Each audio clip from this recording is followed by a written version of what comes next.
j'utilise, c'est de démarrer par la tête, de finir au pied. D'abord, ce que vous portez sur vous avant de partir en randonnée. Donc, de la tête, casquette avec couvre-cou. Ensuite, lunettes de soleil, pour moi, lunettes de vue également. Autour du cou, un couteau de cou qui peut être une griffe plus légère que ce couteau, mais je l'aime bien. Un sifflet. J'ai en poche une mini lampe qui sert aussi de briquet. Des chaussettes double pot. Un mouchoir. Un t-shirt qui soit technique avec les aérations pour le dos et sous les bras, et un pantalon qui fait short. Voilà pour ce que vous prenez sur vous. On fait une parenthèse avec, au départ de la randonnée, les pieds sont pas forcément préparés à l'intensité de la marche que vous allez avoir, donc vous pouvez utiliser pas forcément cette marque. D'ailleurs, moi j'utilisais Pedi-Relax, pommade anti-échauffement qui fonctionne très bien, qui régénère aussi l'épiderme et qui fait un effet de double pot, un peu glissant, qui évite le frottement qui va créer l'ampoule. Alors ensuite, on continue en descendant. Après les chaussettes, on est aux chaussures, tige haute, assez souple, ne prenez pas trop rigide. Sachant que ça, c'est à peu près 500 à 800 km. Et ensuite, c'est foutu. Donc certaines préféreront le cuir, les bâtons de marche, important, et le poncho. Les bâtons de marche, double usage, ils auront l'usage de soulager la marche, limiter la pression lors de la descente et aider à la montée en faisant participer les bras pour soulager les jambes. Et vous avez le poncho comme abri pluie qui va faire le relais avec notre couchage. Donc, vous emmenez la carte au 25 millième du secteur où vous vous trouvez. Moi, je chevauche sur 2 secteurs, donc j'ai 2 cartes. Une boussole, même si vous avez un GPS, un papier, un stylo et un protège-carte souple. Alors ensuite, on en était au poncho qu'on a vu tout à l'heure, qui finit la partie habillement à avoir sur soi, et en l'occurrence dans le sac pour le poncho prêt à mettre en cas de pluie. On redémarre avec le poncho plié installé au sol qui sert de protection lors de la préparation du couchage. On a ensuite un autogonflant de 4 cm qui va des épaules jusqu'aux genoux. Un sac de couchage jusqu'à 10 degrés avec un sursac qui optimise les performances, qui protège de la pluie, et le tarp, la bâche qui sert de toiture réalisée avec les bâtons. Ok, donc on se retrouve avec le rechange. Ça, c'est le t-shirt de marche de remplacement qui permet d'être lavé, ainsi qu'un slip de remplacement et des chaussettes. Double pot de remplacement. Pour le reste, on a un mélange laine synthétique pour la nuit. C'est un t-shirt manche longue, chaud, léger. Une deuxième couche, un pantalon en lin, léger, qui permet de se changer, un short de bain. Le short de bain, c'est ce qui vous permettra de marcher quand votre pantalon de marche sera en train de sécher sur votre sac. Ensuite, on a une doudoune, un peu technique, jusqu'à moins 5 degrés, qui permet d'avoir chaud avec un minimum d'encombrement. Voilà. Alors, on poursuit. Arrivé au bivouac, les tongs de maître nageur en un seul bloc, costaud, léger, utile. Ensuite, 2 gourdes qui peuvent être des bouteilles en plastique, 1 litre, plus 1 litre. Une lampe frontale, serre-câble élastique, une scie, les sardines pour le tard, pour la bâche qu'on a au-dessus de la tête, ainsi que 3 bracelets qui servent à la fois de ceinture au pantalon et en même temps d'installation de tente. On a parlé d'eau, on parle de la nourriture. Il y a graines germées, puisque je mange cru et végétal, et fruits secs. Pour ça, pour moi, c'est 2 jours. À vous de voir dans ce dont vous avez besoin. Papier d'identité, passeport, argent en espèces, groupe sanguin. Paille filtrante, c'est la Sawyer. Je suis pas sponsorisé, mais c'est avec ça que je pars. Je filtre l'eau avec ça. Le panneau solaire léger qui permet de maintenir les batteries en charge. Pour moi, c'est important puisque je filme et je photographie, donc accroché au sac.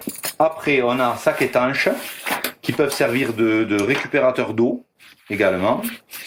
Tout doit être préservé à l'intérieur du sac, plusieurs grandeurs. La trousse de secours, pour ma part,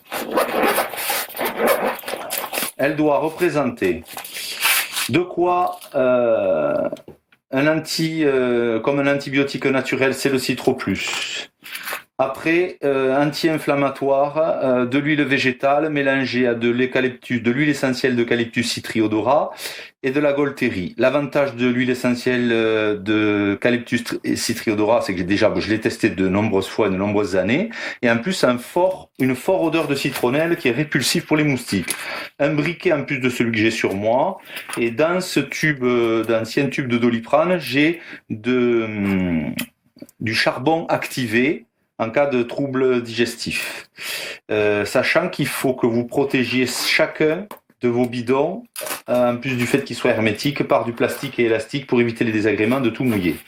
Ensuite, une carte à prévenir en cas d'accident. Là, j'ai un sac poubelle avec du sopalin qui me servent de papier toilette. Épingle à nourrice grosse et petite. Ici, j'ai un allume-feu qui peut être utile. Un nécessaire de couture pour réparer les tissus, et des micro-pures au cas où la paille filtrante soit bloquée, ou ait pris le gel, ou soit bouchée par de l'argile, puisque je prends pas la seringue de contreflux, je le fais à la maison. Après, on a 2 couvertures de survie, un kit de réparation pour tapis de sol ou pour bâche, autocollant. Après, de la cordelette fine, on a des antidouleurs, les récupérateurs de tiques, de quoi désinfecter en unidose, de quoi faire du doigt jusqu'à plusieurs doigts un maintien de pansement, compresse, gants en plastique pour se désinfecter, pansement gros et petit, et surtout les stéristrips pour se recoudre, pour se faire des points. Je l'ai déjà utilisé et c'est très pratique, et jusqu'à 4, 5, 6 points, ça fonctionne bien. Voilà pour ce que j'emmène ici, sauf erreur de ma part. En gros, de quoi régler les problèmes inflammatoires, les problèmes digestifs, les douleurs, se recoudre. Après, pour les gros bobos, il faut appeler les secours ou redescendre dans la vallée. En plus, je prends, en étant seul, un garrot. Donc à cela, vous rajoutez un téléphone portable avec, pour ceux qui en ont besoin et qui ont le budget pour, un GPS. Ensemble, avec le sac compris, sans être technique et donc cher, représente 9 kg, avec l'eau compris, 7 kg plus 2 litres d'eau. Quant à moi, je rajoute, pour arriver à 11 kg, 2 kg de matériel photo. Vous pouvez, dans ces cas-là, avoir une sacoche. Dans cette sacoche, moi je rajoute une bouteille d'eau, petite, plastique, qui me permet de boire sans avoir enlevé mon sac à dos. Si vous débutez, faites attention au poids. Pour ma part, j'ai traversé les Pyrénées et les Alpes, 52 jours pour les Pyrénées, 42 jours pour les Alpes, avec la première, dans les années 2000, 30 kg, et ensuite pour la traversée des Pyrénées et des Alpes, 26 kg, et 28 kg avec les ravitaillements, j'avais des fois 10 jours de nourriture. Bon. Pour moi, aujourd'hui, c'est inconcevable. Je l'ai fait, j'avais la capacité physique et je venais d'une école où on porte tout, y compris le poids de ses peurs. Au jour d'aujourd'hui, en vieillissant, avec certaines douleurs, dont 2 hernies, j'ai pris un chemin qui sera long, de l'ultra light, puisqu'on vient de l'ultra chargé.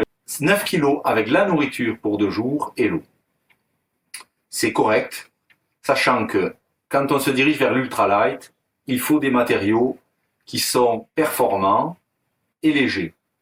Et c'est le prix dans ces cas-là qui est élevé. Donc il vous faut faire un compromis entre la qualité, la performance, pour un sac de couchage, ça sera la performance thermique, le poids et le prix. Et avec ça, vous arriverez progressivement à faire évoluer votre matériel. Sachant que si vous achetez du matériel dit de base dans des magasins qui ne sont pas spécialisés, vous les utiliserez toujours dans une forme de camping à disposition dans votre voiture quand vous serez en famille.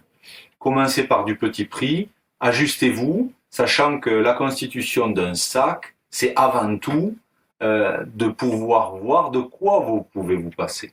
Et non pas qu'est-ce que vous êtes capable de porter.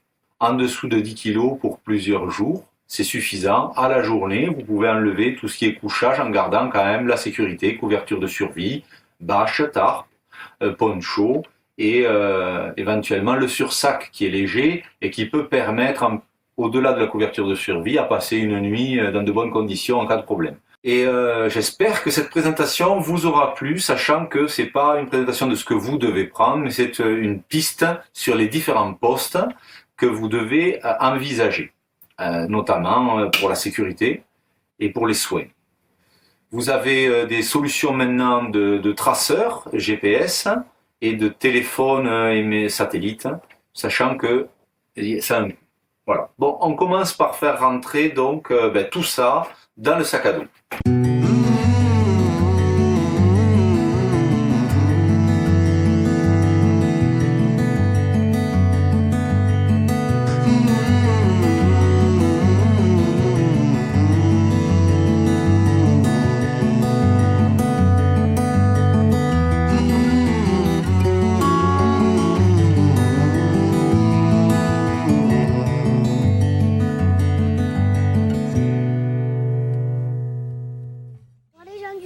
On se retrouve pour les bivouacs.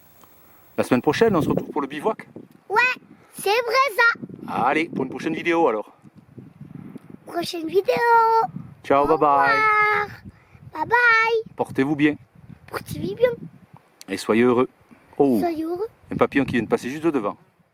Pom pom pom pom pom pom pom pom pom pom pom pom pom pom pom. Pom pom pom pom pom pom pom pom pom pom. On fait pas de pub.